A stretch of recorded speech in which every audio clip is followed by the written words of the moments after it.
Good day, class, and welcome to this Introduction to Criminal Justice class. I am Professor Darrell Ouellette. This will be lecture 12 of this course. It will also be the final lecture. This lecture is titled Sentencing of Offenders. I'll also talk about the juvenile process and the corrections process.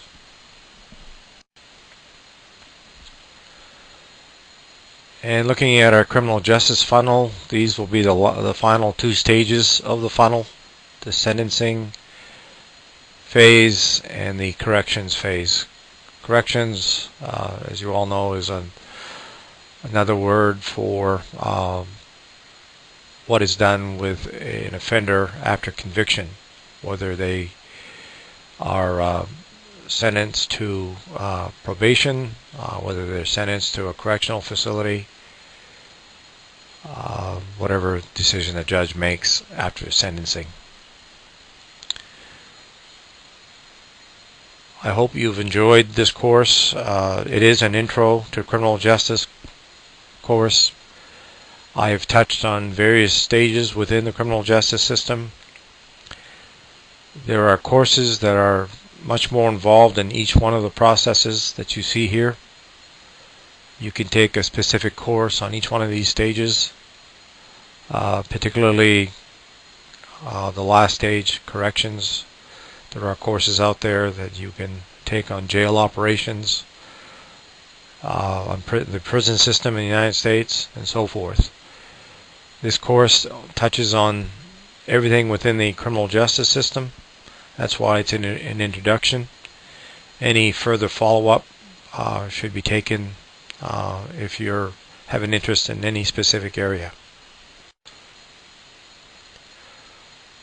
I'd like to talk now about sentencing. Even though the goal of sentencing is to reduce crime by stopping those apprehended and deterring others, sentencing is the most difficult part of a judge's job. Not all judges think alike. Not every sentence is the same for every judge. Some judges are very adamant that certain individuals should go to jail or prison for certain violations, while other judges have more of a tolerance. Judges must be fair and just to the defendant. They must protect the community from the defendant reoffending in the near future. They also must be fair to the victim. In sentencing, judges' decisions include such things as whether to issue a fine. Now, a fine is usually the penalty for a lesser offense, like a motor vehicle violation. More severe crimes require more severe penalties. So if you have a more severe crime, a sentence could include sending the defendant to jail or prison. Or, for the most serious crimes, it could involve sentencing the defendant to the death penalty where states allow it. The death penalty is called capital punishment. Now, capital punishment arouses a lot of strong emotions for or against in almost everyone. Probably half this country or more believes in the death penalty, while others believe that the death penalty should be outlawed. Many people believe that the death penalty leads to less crime. If you have the death penalty is allowed in your state, that there will be less crime, but that's not necessarily the case. Many people will oppose the death penalty on moral grounds, religious grounds, or practical grounds. Other than views on abortion, the death penalty seems to stir as much debate as any political issue. The death penalty was once forbidden in this country, and it was stopped in many other countries as well. Then several states reinstated it. Advocates of the death penalty hope and believe that it will deter others from killing, but this is not so. There is research out there that shows having the death penalty in certain states had no effect in reducing crime. The death penalty was most popular in the 19th century when lynching took place in the Old West. Lynchings were prevalent even for minor offenses like cattle rustling. Often it was blacks, Indians, and Orientals that were the object of some of these injustices.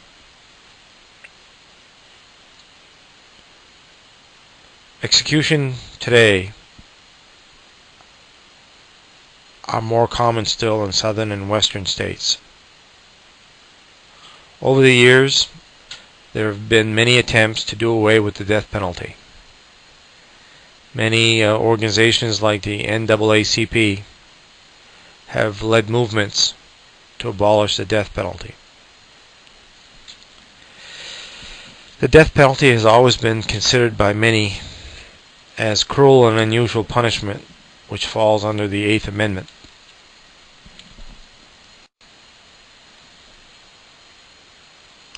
Here's a summary of what I just mentioned.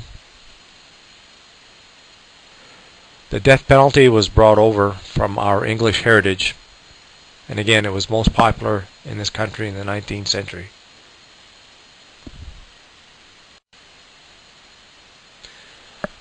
Now you may say, well, if we sentence someone to death, then we're going to save money because we're not feeding them, we're not housing them in prison for the rest of their lives. That's not the case. With the cost of appeals giving out to the death penalty, with the cost of appeals, giving out the death penalty is actually more expensive than sentencing someone to life in prison. If you figure that the average time on death row is 8 years, a person will go at least 8 years waiting for the appeal process to take place. The appeal process is expensive. Courts may be free up until time of conviction, but after conviction, if a defendant appeals the conviction, the appeal process could take years. It could take up a lot of court time, a lot of judges' time, a lot of clerks, and the entire support system for the court system is expensive. And the cost of public defenders, cost of attorneys that are borne by the states, studies show that 3 maximum security prisoners could be held for 40 years in prison for the financial cost of 1 execution. So 3 prisoners, 40 years, that's 120 years in total for 1 person. That is cheaper than the financial cost of 1 execution.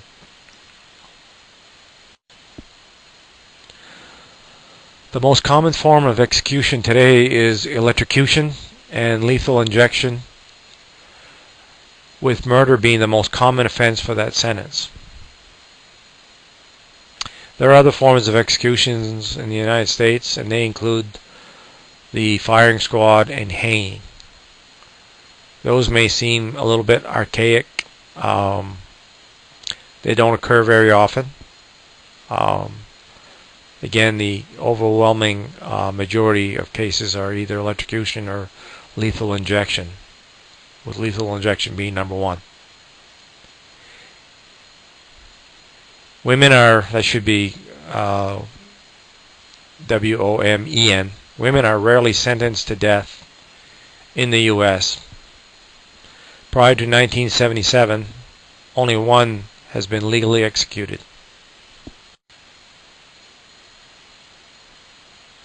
Now, judges have a discretion on sentencing.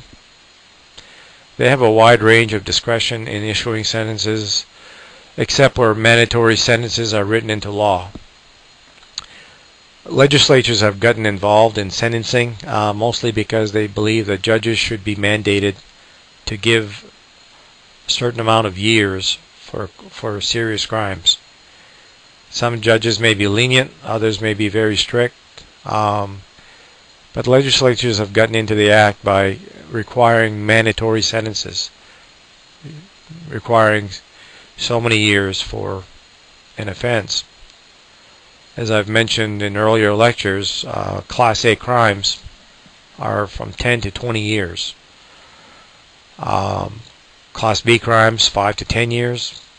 Class C, minimum of 1 year, maximum of 5. These are actually written into state law in the state of Maine. Judges do have choices as to what type, length of incarceration for a defendant.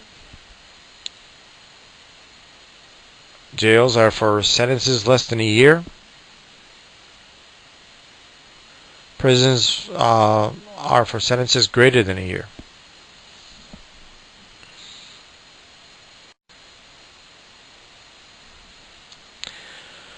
On this next slide, I want to say something about probation. Probation can be part of a sentence. Probation is defined as a sentence served in the community without incarceration and being placed under the supervision of a probation officer and conditional upon adherence to rules established by the courts. Probation is not a dismissal of a case. There is a conviction. It's just that the sentence is served in the community without someone being placed in prison or jail. Judges can also give a split sentence. By split sentence, I mean it involves sentencing a defendant to incarceration, and then after a period of time, the defendant is released from incarceration so they can finish the rest of the sentence on probation. If a defendant breaks the rules of probation, they are returned back to prison or jail to finish their sentence. On this slide, I've listed conditions of probation. Conditions of probation may include a curfew and travel restrictions. A curfew is having to be inside your residence or off the streets within a certain time period. You may not be able to go out after a certain time has been set by a court. Mostly these are set at night, where a person cannot be out on the streets after a certain time.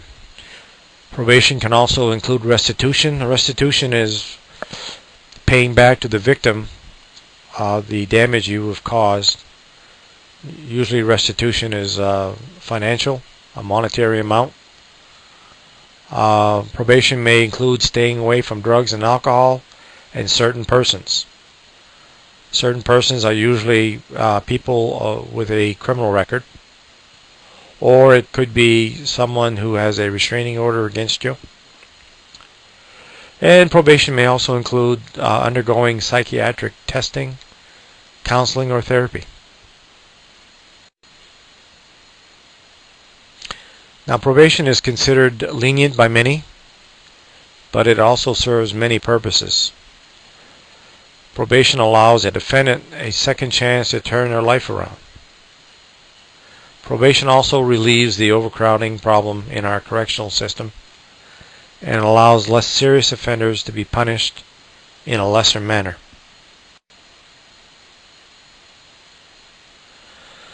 Now, over the years, sentencing strategies have developed regarding why we sentence defendants. The following are reasons defendants are incarcerated, why we send them to jail or prison. A retribution strategy. This is when a person has done wrong and must suffer for it, sometimes called a punishment strategy. You punish someone for doing something wrong. That is a strategy considered by many judges. Judges may want to send someone to jail for incapacitation. This means a person is restrained from committing further acts by going to jail. Or you send someone to jail as a deterrence to others. You're making an example of this person so others will not commit the same crime. Now, once a person is convicted, the judge may order a pre-sentence investigation. And these are ordered by the court prior to sentence being issued so that judges can impose a fair sentence and have a sentencing guide. Now, the pre-sentence investigation is conducted by a probation officer or a probation staff.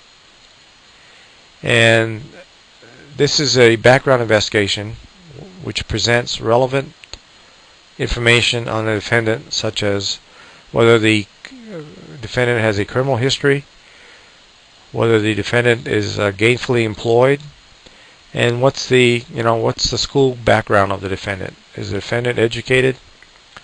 All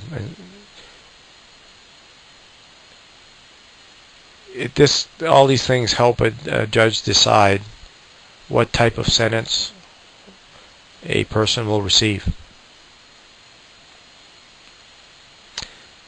Now, I mentioned criminal history.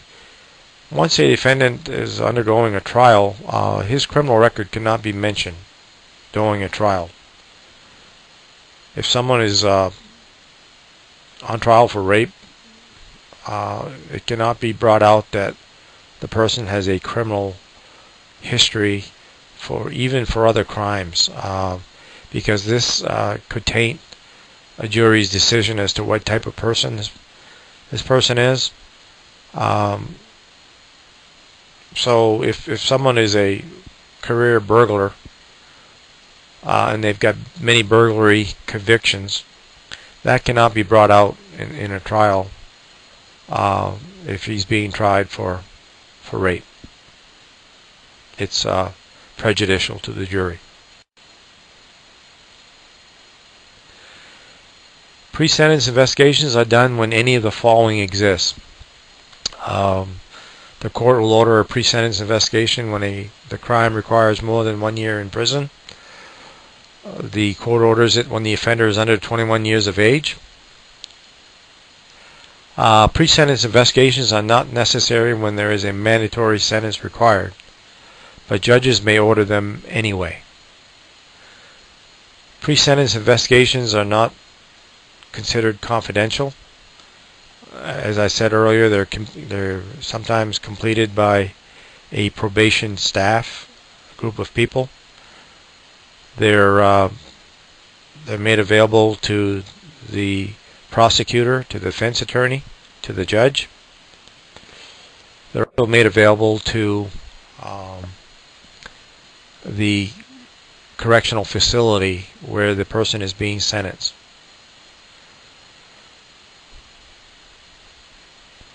These pre-sentence investigations are sometimes allowed, are referred to when a prison warden decides which part of the prison a defendant will reside. Pre-sentence investigations include such things as police records and criminal history. Even if a person wasn't convicted of a crime in the past, the fact that the police responded and investigated this individual for being a suspect may be included. The person's employment history and school reports are included. The probation officer may also interview family, friends, teachers, employers, and possibly victims and witnesses to the crime. The offender may be interviewed and any clinical test done on the offender. And the opinion of the probation officer and the arresting officer is included in this pre-sentence investigation.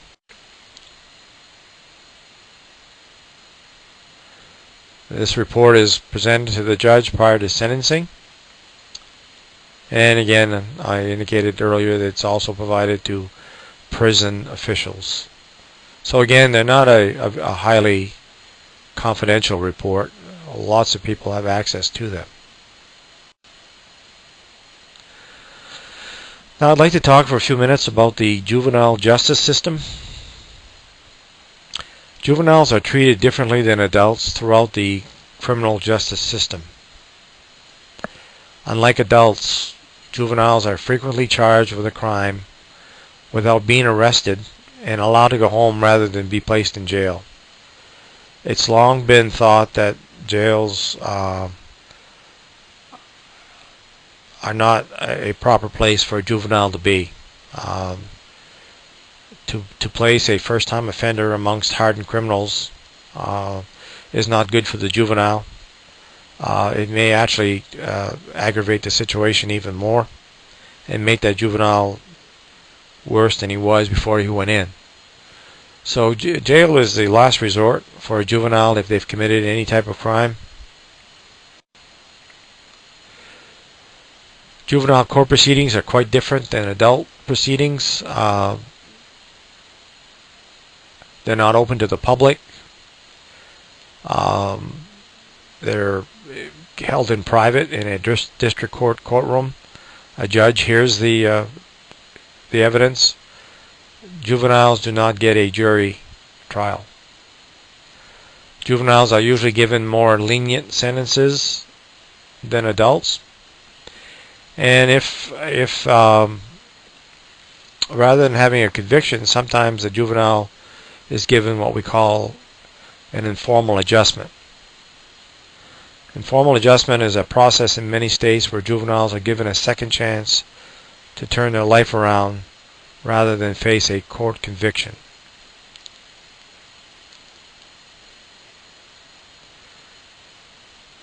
Arrest data on juveniles shows that participation in crime slackens after the teen years and continues to decline with age.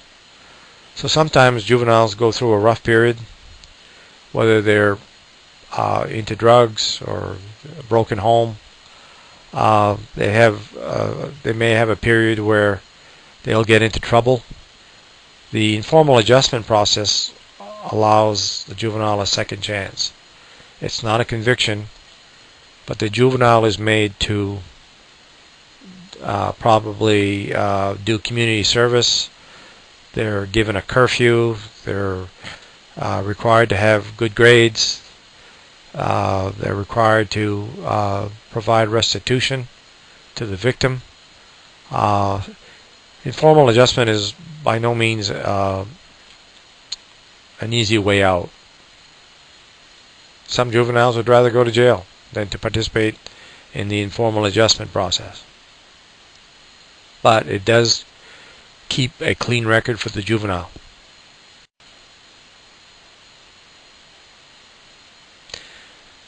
In the study of juveniles, studies also show that most juveniles do not go on to become adult criminals. The juvenile process is less punitive, meaning less of a punishment than an adult. It's less adversarial in court. Again, the judges hear the proceedings by themselves. There's not a lot of fanfare by attorneys to impress the jury. The judge listens to basic facts and evidence and makes a decision. The juvenile process is much less less rigid, and less bound by procedural regularity than the criminal justice process with adults. Juvenile proceedings, even with a conviction, are sealed from public record. Now let's turn to corrections. As your textbook has defined, lockups, jails, and prisons are all different type facilities. I've listed the definition again for a lockup. It's typically a local jail in a city police department, a small town. Defendants are temporarily housed there until they can be transported to a county jail or brought directly to court for a pretrial hearing. They are not considered a correctional facility. And neither are jails. Jails are holding facilities for defendants waiting trial or for convicted offenders serving less than 1 year. Jails are usually run by a county sheriff agency, and prisons are run by a state or federal agency for convicted offenders serving more than 1 year. Why do we call them correctional facilities? Well, we're trying to correct the problems with the criminal. Usually there are educational and treatment programs in prisons to help correct the problems inmates may be having. Most hardened criminals, those that have been in both the jail and prison system, will say that jail is tougher than prison. That opinion is based on the fact that jails have a mixture of inmates. Those that are not yet convicted of a crime, meaning that they're awaiting trial, and those convicted offenders that are serving time. Again, if you're in a jail, you're serving less than 1 year. Jails then could have a variety of prisoners. You could have those that are arrested for such crimes as murder, aggravated assault, sexual assault, any drug violations, and other serious crimes. And then you have those inmates that are there for drunk driving violation, minor theft, and so on. Inmates in jail are almost always in their cells because there are no recreational facilities in jail. There are no libraries. There are no vocational rooms where they can learn a trade like carpentry or electrical trade. There are no gyms in jail where prisoners can work out. There are no leisure rooms to watch big screen TVs like they have in prisons. Any amount of time spent in jail before trial can be counted towards a convicted offender's sentence and subtracted from that sentence once convicted. So if a murderer, a person convicted of murder, if they spent a year in jail prior to their trial, that year that they spend in jail will be subtracted from their sentence. If they get a sentence of 25 years for having committed a murder, they will only have to serve 24. And with that, they'll have even more time reduced because of good time. Prison or jail sentences are also reduced by good time. Good time is the amount of time taken off a sentence because of a prisoner's good behavior while incarcerated. Good time in most states is typically figured as 1/3 time off.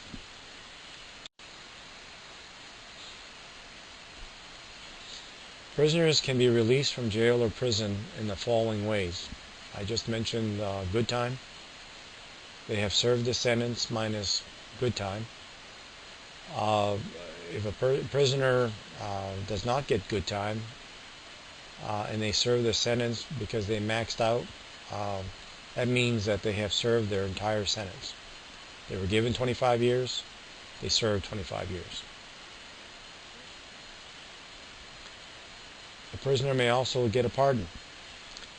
They can be pardoned by a president or a governor, depending on whether who intercedes with this prisoner in the crime they've committed. This is considered to be it's considered to be executive clemency. It's a power of the president or governor to pardon anyone that's in jail and restoring that person to a non-criminal status. Now, you don't see this very often, that a president or a governor does this, because it's very controversial. If the system has put someone in jail, governors and presidents do not like to change that system. But on occasion you will see a president in his last year, a president that is serving his last term, or a governor serving their last term, in the last year or weeks prior to giving up their office, they may choose to pardon certain individuals. Maybe they have a friend in the prison system, or a strong campaign supporter has a relative, or they feel quite strongly that someone was wrongly convicted, or they felt that they had spent enough time in jail, or someone whose appeals have expired, but the president or governor feels that they should be let out. They will either pardon the individual, or what we call commutation, commute the sentence. Commutation is another executive clemency order which shortens a sentence to the time already served.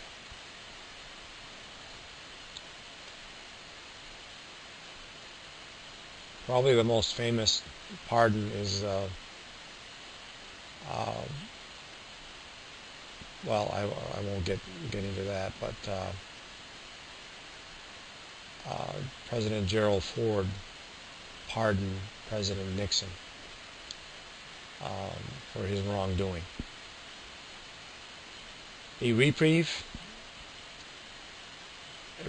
is also an executive clemency order where a president or governor halts an execution and commutes a sentence to life in prison rather than capital punishment.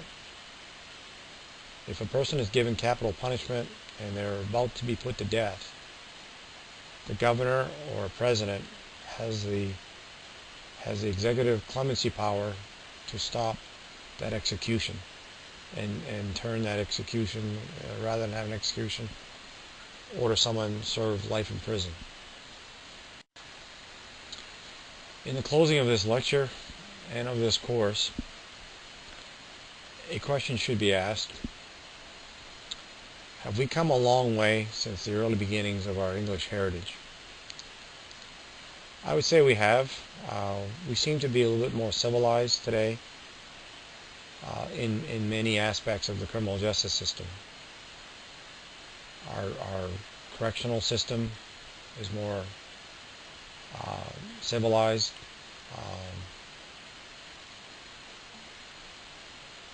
We seem to want to rehabilitate convicted offenders rather than either sentence them to capital punishment or sentence them to long sentences in our correctional system. Those of you who say we've not made any progress whatsoever in the last 200 years ought to look at the handout that I've placed in this course. It's a handout on the death sentence given by Judge Roy Bean in 1881 when he sentenced a man for murder. His order of death reads as follows. Now remember, this is in New Mexico in 1881. The defendant's name was Jose Gonzalez. In his order of death, Judge Roy Bean writes, Jose Manuel Miguel Xavier Gonzalez. In a few short weeks, it'll be spring. The snows of winter will flee away, the ice will vanish, and the air will become soft and balmy. In short, Jose Manuel Miguel Xavier Gonzalez, the annual miracle of the years will awaken and come to pass, but you will not be there. The rivulet will run its soaring course to the sea. The timid desert flowers will put forth their tender shoots. The glorious valleys of this imperial domain will blossom as the rose. Still, you will not be there to see. From every treetop, some wild woods songster will carol his mating song. Butterflies will sport in the sunshine. The busy bee will hum happy as it pursues its accustomed vocation. The gentle breeze will tease the tassels of the wild grasses, and all the nature, Jose Manuel Miguel Xavier Gonzalez, will be glad. But you will not be there to enjoy it. Because I command the sheriff, or some other officers of this country, to lead you to some remote spot, swing you by the neck from a nodding bough of some sturdy oak, and let you hang until dead. And then, Jose Manuel Miguel Xavier Gonzalez, I further command that such officer or officers retire quickly from your dangling corpse, that vultures may descend from the heavens upon your filthy body, until nothing shall remain but bare, bleached bones of a cold-blooded, copper-colored, bloodthirsty, throat-cutting, chili-eating, sheep-herding, murdering son of a bitch. By order of Honorable Judge Roy Bean, United States Judge, 1881. Have a good day.